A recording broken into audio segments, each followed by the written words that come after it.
Welcome back, everyone. Our next guests say an effort to honor teachers from the Santa Rosa, Florida School District was hindered, and they're pointing the finger at the government and the ACLU, accusing them of trying to silence the religious expression of educators, even at private events.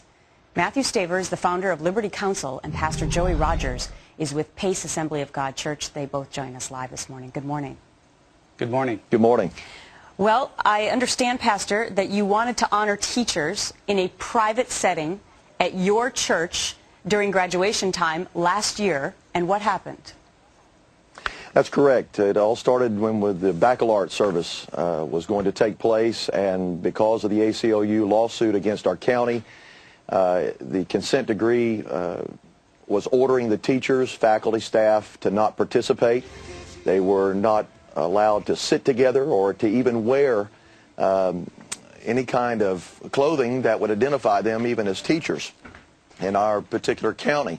And when I wanted to be able to recognize them in this private setting inside of our church auditorium, many of them were afraid to even stand because of disciplinary action that could be imposed upon them by the school district.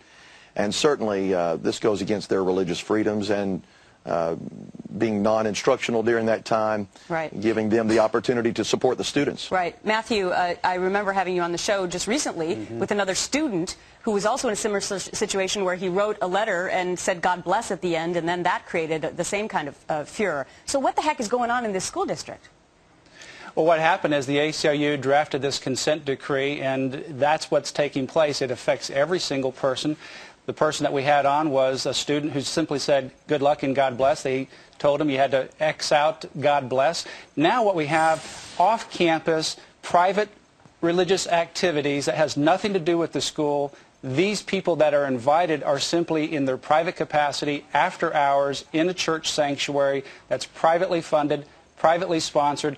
And this consent decree that the ACLU is pushing and the government is enforcing is infringing on this religious freedom. That's just absolutely ridiculous to have the ACLU and the government come inside a church and intimidate people, not even wanting to be able to be recognized when they're asked to stand as teachers that they want to be acknowledged. So that's what's happening in Santa Rosa. Yeah, I remember going to these events. I mean, it was a long time ago, but there was never a problem like this before. Let's take a closer look at what's in this consent. Here's what it says. While school officials in their personal capacity may participate in a religious service, their role in participation shall not be in their official capacity. School officials collectively shall not conform their seating or dress so as to designate their participation or attendance at a religious service is by virtue of their official positions. All right, there's a lot of legalese involved in that, but basically, Joey, what that is saying is that they shouldn't go.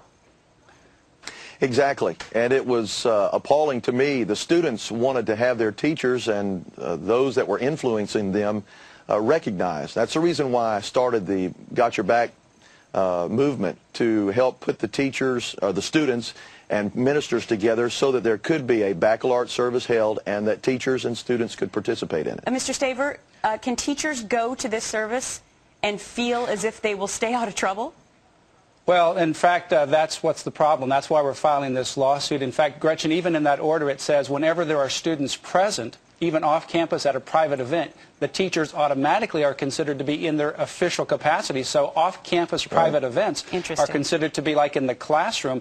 And in fact, there was an individual who was a support staff in a neighboring county where students were at a private event, privately funded. She simply asked her husband to bless the meal. I remember and that she story. had to go through an entire contempt in court. She ultimately was not found guilty. Right. But that's why these teachers are intimidated. Wow, it's an amazing story, and we continue to follow it here on Fox and Friends. Thank you.